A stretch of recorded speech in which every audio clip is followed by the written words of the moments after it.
Hey guys, Drifter here. Today I've got a personal update video for you yet again. A lot of you have been asking where I've been the last couple weeks, why I didn't upload a video for almost an entire week, why I may have seemed down on Twitter or the crazy tweets or what's going on with the attitude on the streams, and the short version is that I have been under a lot of stress. It's been a rough couple of weeks for me, and I wanted to update you all and let you know what's going on, talk about my dad's health as well, because that's a major component.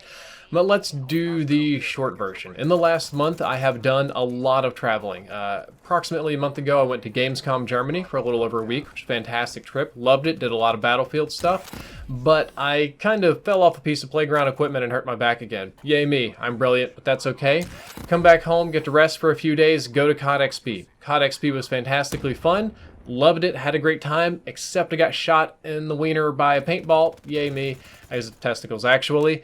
And then I got the flu, and because I pushed myself, that got worse, and I had to take a week off. So that's okay. But I came home from that to the home break-in, which is now a very popular drama story and video on the channel. But the short version is somebody broke into my house, and they stole nothing, except they messed with my computer and copied my files and did God knows what. So it's a huge invasion of privacy, and it's kind of creepy because they wiped my cameras and everything. So that was a major stress, and I pushed myself too far again. Took a week to get better. Finally got back to making videos. I've made some good ones, some viral hits. I was really happy. And then we're going to be catching up to now. My father's surgery went not so great. It was a success in a sense, but not so much in that he greatly underestimated his recovery time and his level of need during his recovery. So I had to drop everything and fly back home to rural Mississippi to take care of my father because he needed it very, very badly. That was the responsible thing to do. He couldn't drive, he couldn't walk, he couldn't do much of anything on his own. So I decided to go home and be the good son and take care of him. Unfortunately, home has 0.02 megabits down and 0.01 megabits up on AT&T Uverse, which I don't even know how that's possible, which is almost like no internet. Like, Wikipedia is about the most complicated thing I can load if I'm patient. And the phone was mostly 3G too, so that was no videos, and I was out, and it was a very, very stressful trip. My father had 2 spinal surgeries. He got a spacer put in between his discs as it was described, and then he got a sacral fusion all at once, which is a tremendous amount of pain. He couldn't sleep. The pain meds he was on was preventing him from eating and pooping and all these sort of things. So I went home, and it was like an overnight thing. I had to fly back overnight. I was awake for almost 4 days because I couldn't sleep before getting on the airplane because I'm a wiener and I'm afraid of planes. But then I get there and my father's in severe pain and he can't sleep.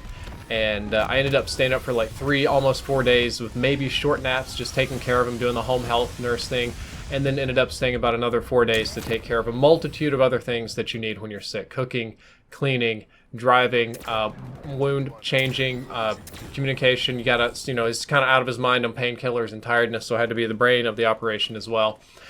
And it was challenging. It was stressful. When you have a sick parent and you have to care for them, you have to be the decision maker, you have to be in control, but the power dynamic there is all kinds of wrong. Trying to tell your parents what to do is a very difficult thing, and it was very difficult for me. I love my dad. He was a great father, and it was a challenge, but I felt that it was the right thing to do.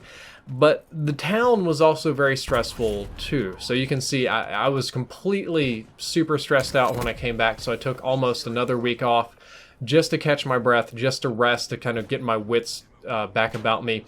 And I'll explain a little bit more why, well, now I would say just a minute, but I guess it's going to be now. I don't have a really script for this. I'm just kind of going here. So the town that I was in was a small town in the Mississippi Delta. Its only industry has died, and that's leaving it with a very high unemployment rate.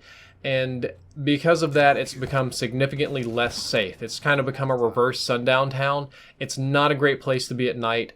There's not a lot of food choices. There's not, well, they close, and the service is questionable. Like, I don't know how you screw up Waffle House and McDonald's and Crystal Burger. I went to Crystal Burger once, and as soon as I went there was a fight at the drive-thru. They were fighting through the drive-thru. So not a great place. A lot of shootings. I had to go around strapped 24/7. I carried a gun with me.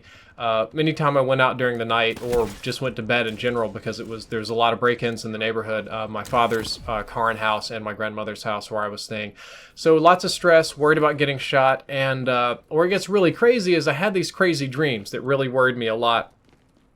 Before my father's surgery, I had 2 dreams in a row that it went wrong and that I had to fly back to the Mississippi Delta and help him out and take care of it. Just back to back, night to night. I had a dream that I got a phone call that everything was wrong and I had to get a last minute flight and fly out there, and it was really hard and stressful and all that.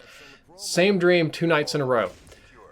After the second night, I got a phone call from my dad in the morning. He says, surgery didn't go so great. You need to fly out to the Mississippi Delta and you need to help take care of me and other stuff. And that kind of worried me that the dream comes true in a sense. It's a logical sort of dream. It was a realistic fear. It was something that a normal person would worry and dream about, so that totally makes sense. But this is going to go a little bit more off the rails.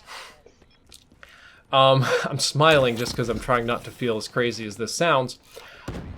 The night before, because I couldn't get a flight that day, I was going to get one the next morning, I had a nightmare that I accidentally insulted somebody in public, a woman, and that her angry boyfriend broke into my house and started shooting at me, but my gun was very low caliber and it wasn't really punching back through the door I was shooting through, and it jammed after 2 shots and didn't function, and I was constantly fiddling with the gun trying to get it to work and unjam it. And in this dream I got shot about 3 or 4 times and I bled out on the floor and died.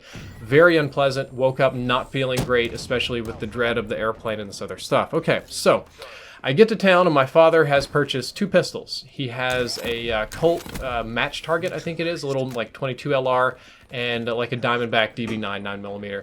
He will not part with the 9mm, so my pistol for protection was the 22 LR. Not fantastic, but I think shot placement counts, and I'll take it over these fisticuffs any day. Just on a hunch, the first night I stayed by myself, I just get this feeling that something might not be right with the gun, and that I had this bad dream, and it's like, you know what, maybe I should trust my instincts. I'll just check the gun, right? I checked the gun, and it hadn't been really lubed very well, so it was kind of not chambering the rounds super great. And after about a round or 2, I noticed that the bullets loaded in the gun were damaged. Somehow my father loaded bullets in the gun that were, one of them was rusty, and 2 of them were crooked. They're really little bullets, they're not very big. I don't even know how you load a crooked bullet into a magazine, but they were, and one was rusty. And I got the impression, especially with the lack of oil and everything and the screwed up ammo, if I had shot this gun, it would have either jammed or backfired in my hands, just like my dream. And that terrified me. It scared the crap out of me. So I did my due diligence, checked all the ammo, cleaned the gun as best I could with no tools, got it functional again. I'm like, okay, we're back on top of this. Still worried me that I had the dream about the gun jamming, and then I checked my gun and it would have jammed. The very next day, I'm at Walmart, a glorious Walmart in the South, of all places, where it's the only store in town, so everybody has to go there, right? And I'm walking in the store just looking for various pillows and stuff to get my dad for his back pain.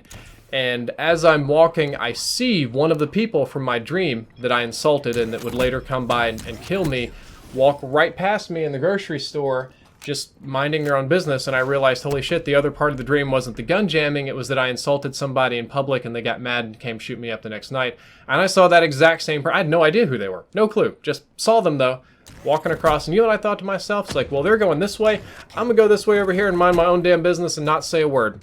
And that's what I did, and I had no problems. Not only did nobody come to shoot me, but my gun was functional just in case they did. However, the fact that I had 2 dreams in a row, one came true and the other, I guess, almost came true, bothers me a lot. I'm a logical, reasonable, rational human being, and even though I tell scary stories on this channel and ghost stories and spooky this and spooky that, and I try to treat everything rationally and logically and not just jump on the bandwagon and go down the crazy train of, oh man, we're going to get our chakras on and our dream interpretation, because that's a bunch of crazy nonsense in my opinion. But the fact that this kind of crazy nonsense actually happened bothered me.